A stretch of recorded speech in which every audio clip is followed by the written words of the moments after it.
Hey there, welcome back. So I finished the Alabasta arc. Oh my god. Just oh my god. I loved everything. I laughed, I cried. I am so invested. Last or halfway through the Alabasta arc, which I love, don't get me wrong. I went and watched the anime for Drum Islands because I love that section so much. I'm still not enjoying the anime pacing. We'll talk about it some other time. But when we got to I had asked, like, when do you get hooked in the series? What was the moment? People said, like, Arlong Park, the first chapter, Shanks losing an arm, Water 7. There's all these different moments that are like the big, this is when you get hooked and invested. For me, it was the Alabasta arc. Oh my God. I am so invested in this section of the story. The crocodile and his organization, which I'm going to say Broke Works. I haven't watched that section of the anime yet, and I have never heard it pronounced, so I'm sorry. But oh my god, I can see the plot threads of where this story is headed, which is my first little tangent on my personal view of stories and enjoyment. Is I know everyone praises to high heavens One Piece for its world building, and I appreciate it and enjoy world building. However, it's not the be all end all what makes a story for me. And honestly, if a book or story or manga or anime doesn't have a lot of world building, I probably won't even notice. Because for me, it's the plot and the characters and the themes, which One Piece has in abundance. That is the most important for me. So I've been waiting for like a central plot to reveal itself, and I think I'm getting it, but we'll get to that at the end. Oh my god, I love this saga arc. Loved it all from start to finish. Okay, where do I start? Let's just start at the beginning. Mr. Two, Bon Clay. He makes an introduction, and that outfit was jarring to me, and I'm like, who is this man? Swan. Like, it was a little much when I first was presented. Like, how absurdism, crazy, corny kind of thing are we going to get? Uh, Current Jessica is hating past Jessica right now because I love him so much. I love this face mimicking power that he has. He can turn himself into any other person, a direct copy of them. One more side tangent. I feel the need to mention that I thought before starting the series that devil fruits were going to be a rare thing. I don't think I ever mentioned that to anybody. I figured it'd kind of be like Dragon Balls. There'd be like 7 of them and, maybe 10 or 12. I figured they'd be rare in this world, and yet people were hunting them down. Not every single chapter, or being introduced to a new person with a devil fruit and a new ability, and they're all so unique and cool and taken advantage of, and I love them. So happy they're not rare. I don't know what made me think that they were going to be rare before I started the series. So Bon Clay, Mr. Two, shows up, and how does he even end up on the boat? I've read so fast. He ends up on the boat with Luffy and the gang on the way to Alabasta, and they're just bonding and chilling, and he's doing party tricks, and they're making friends, neither one knowing who the others are, because Mr. Two slash Bon Clay thinks that the Straw Hats are dead because of what Sanji had set up, and the Straw Hats don't know who this person is. It's just, you got a cool power, cool, do me, take on my face. But it allows us to set up, they realize they have to make preparations for if he ever copies them in the future, and how to identify themselves, which I love that. Then we have Ace, who I don't know if I knew. I think in the back of my mind, I heard someone say Luffy had a brother, but I think I pushed it off as he childhood friends or crewmate, you are my brother kind of thing. So Ace is his brother. Yeah, no idea if I knew that or not. I'm so excited. Okay, originally, need to breathe. Originally, past Jessica, years ago, was not a big fan of, hey, character randomly has a sibling now, or a long lost cousin family member shows up. It felt cheesy to me. Like, you're creating a bond between two characters without doing the work of actually writing and establishing this bond. Present day Jessica doesn't care about that at all. I think Buffy was the one who made me realize, nope, we just have another sibling now? Cool, I love this. But Ace, I love his power with the fire. I love that he's working for some guy named Whitebeard, and he's hunting down Blackbeard, and he offers a place on Whitebeard's crew to Luffy and his friends. And he says Whitebeard's going to be the pirate king, and Luffy got no hostility. She's like, nah, I'm going to be the pirate king. We'll fight later. I love you, bro, kind of thing. And it's just like, how were you, Luffy's brother? What kind of havoc did you get into? I love that he gave him this random white piece of paper with nothing written on it, but says it's important, hang on to it. And he's like, yeah, of course, sew it into my hat. I'll never lose it. Really excited to see what happens with Ace in the future. I don't think I have too much more to say about him because his name is something that starts with a P, D, Ace, like Monkey D, Luffy. So that D again. Now, I just watched House of the Dragon, so Game of Thrones is on my mind. I swear if there's some kind of bloodline thing and someone needs to get sacrifices, like the will of D, someone got to get killed for something to work or the blood has power, I'm watching too much, or I'm reading too much Game of Thrones, or excited for House of the Dragon. I don't want that to be a thing. But that's where my thought process is right now with Ace and the Willa D. I have no idea what the Willa D is. Okay, so they arrive at Alabasta, and now you have to get to Yuba, or a place in the middle of the desert, to try to talk to the rebels to stop this revolution and war that's about to happen. So they're traveling through the desert. I love the seal things, the kung fu fighting seals. They were incredible.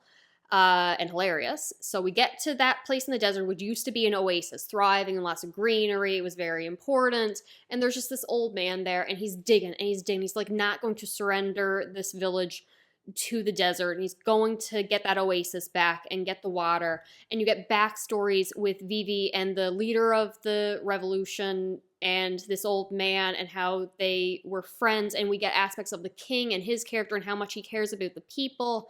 And again, I was thinking, oh, such a convenient plot device, I guess. Vivi is friends with the leader of the revolution, so of course as soon as they meet, he'll listen to her and they can stop it, and it's just an easy and convenient way to stop the war. Haha, that does not happen. I love this so much. Okay, so Luffy gets a very valuable lesson on the water itself and how much this old man struggled to get the water for him to drink. And then he's just like, I'm going to kill Crocodile for this, and for Vivi, and for Alabasta. And it is fantastic. I love the conflict with the Smoker and the Navy and how they're there. And then you got Bon Clay has impersonated the king and is attacking the people, so that's stirring up the revolution.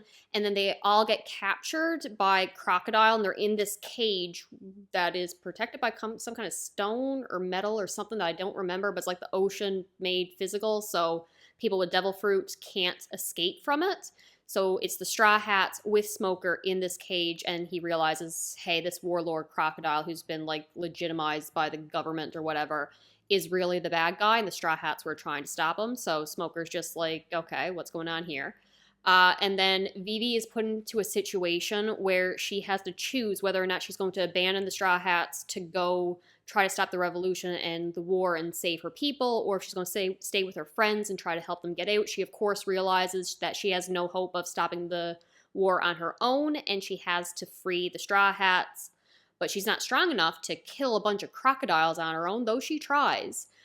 So she gets help from Sanji and Chopper, who were still out. Idiot me didn't even realize they weren't in the cage. So when Mr. Prince calls and it's just like, I'm going to come save the day, I'm like, oh, thank God, Sanji.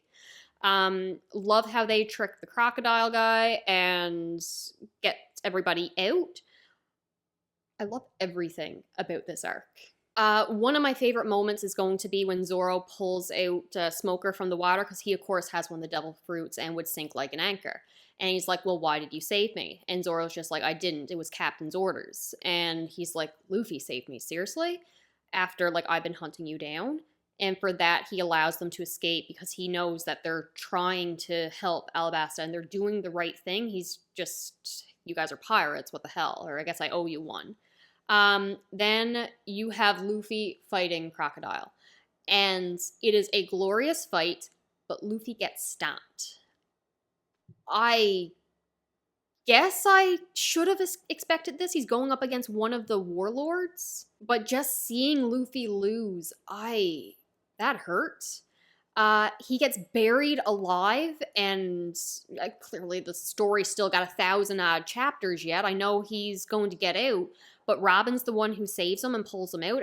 Miss All Sunday, we learn at the end her name is Robin, which I realize I now did know. I had that name somewhere in my brain. I don't know if I heard it on a YouTube video or on a TikTok. I think actually it was someone had a tattoo of her and was showing it off, and they called her by name.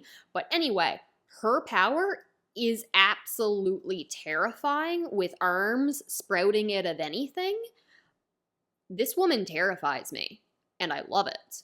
So she saves Luffy, pulls him out of the desert, and she goes off, and he makes his way to go once again fight Crocodile. He's got a long way to get there. So we are seeing everyone else's battles. And this is what I mean by you have multiple moments where the fight could end, the war could be stopped, and then Oda just pulls the rug out from under me and breaks my heart because Vivi gets to the palace before the rebels. She throws herself in front of the stampeding army and is just like screaming at them to stop. The stupid crocodile or his minions or someone starts a stupid sandstorm so they can't see or hear her, so they end up going straight by. Then you have a moment where the leader of the revolution learns the truth, and he's about to tell everyone to stop after the fighting's already commenced a bit and a lot of people are dying, and then they shoot him. And there's a couple scenes like that where it's just like, stop shooting the characters I like, or stop stabbing them. There's so many times I'm like, okay, we got this.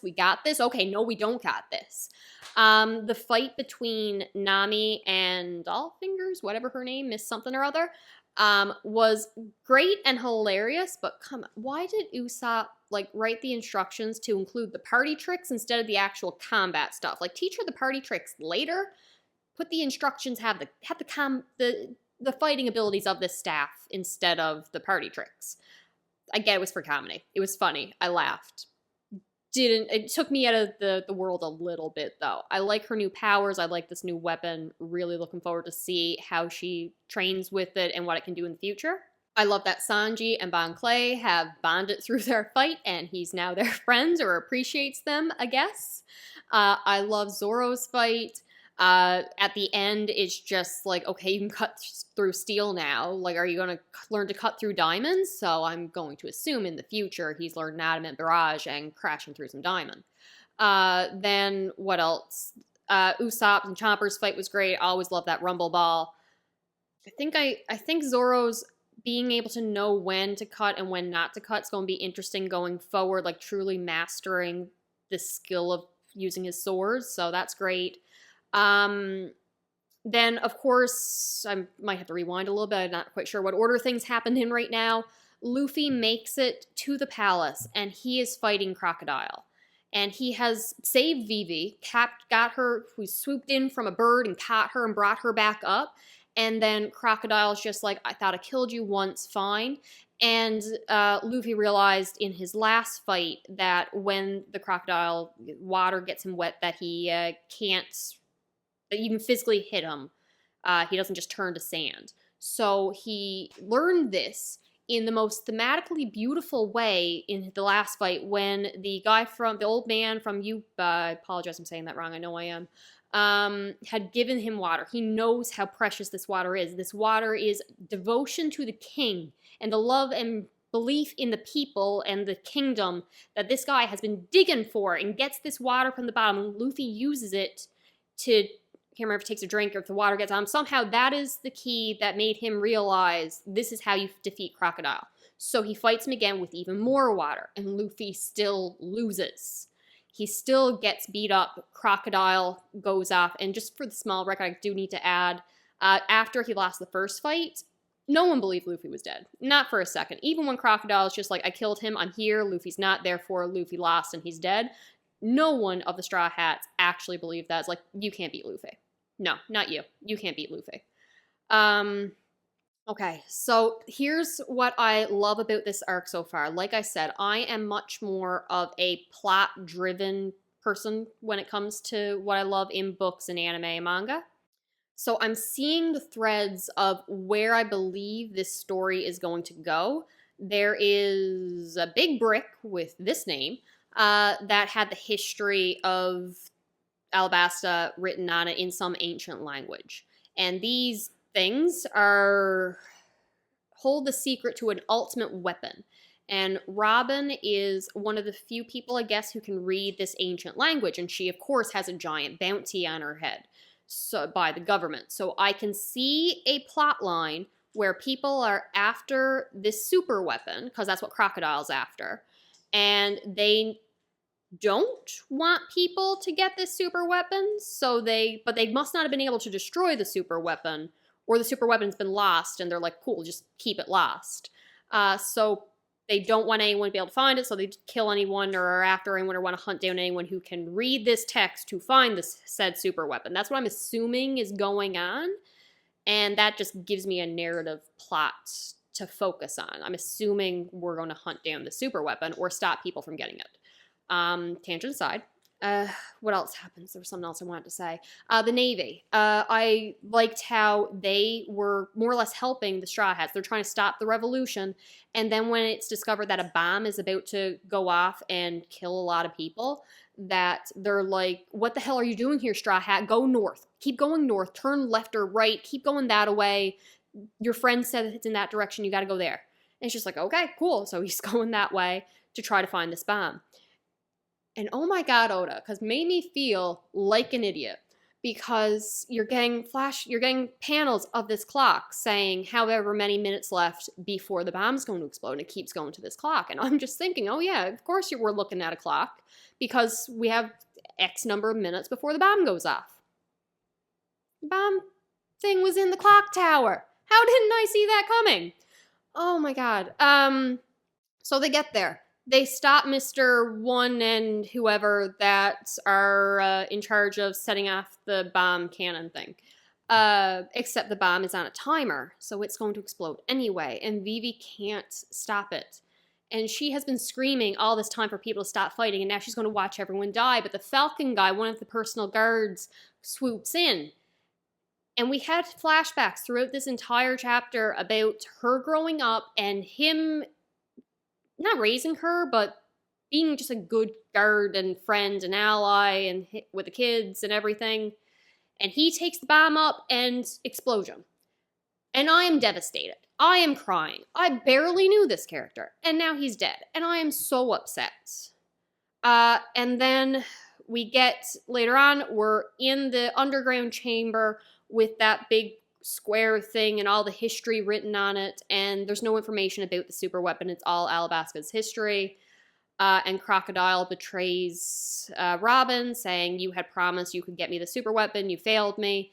And then Luffy comes, and he saves Robin, saves the king, fights Crocodile for the third time, using his own blood as liquid so he can physically attack Crocodile, and he is not going down this time. Oh my God, Monkey D. Luffy. Crocodile's gone. That was an incredible fight. And then finally, once this dictator who had been manipulating all the events and had so many plans and backup plans, like he had people on both sides at key moments when conflict could have been stopped, triggered, did whatever to make sure the fighting continued. I don't know what the cat's up to. So we finally defeat Crocodile. And he pulls Robin and the king out and go to safety. And now it rains, just like the old man who had so much belief in the king said it would. When like the fighting stops, it starts to rain, and they finally hear Vivi's voice to stop the fighting. It was absolutely incredible. I love this arc. There was also hilarious moments in it. My favorite being after everyone has been saved and they're in their time of peace and they're just like kind of recovering. The Navy goes to the palace gates and it's just like, we know you have the Straw Hats. We gave them a leave, like they were unconscious, but they said, our bosses said, leave them alone after all they've done. We're giving them a pass. But now it's time to arrest them, more or less. And the guard to the palace is just like, there's no pirates here. I don't see any pirates. What proof do you have that there are pirates here? As Sanji and Usopp walk up behind him, say hi, he acknowledges them back, and then he just glares down these Navy officers like, seriously, I don't see any pirates. What are you gonna do about it? I love that panel so much. I laughed so hard. There was other moments throughout it too, just Luffy's responses to things, but it was just incredible. And then we have to say goodbye to Vivi and the Duck. Not going to pronounce the name, Karoo. Love them so much. I'm so sad they're not going to be a official member of the Straw Hats, but we're going to see them again, right? We got to see them again. They're going to come back eventually. They have to, because I love them too much. And then Bon Clay saved the ship because he is powered by friendship as well, so I love him.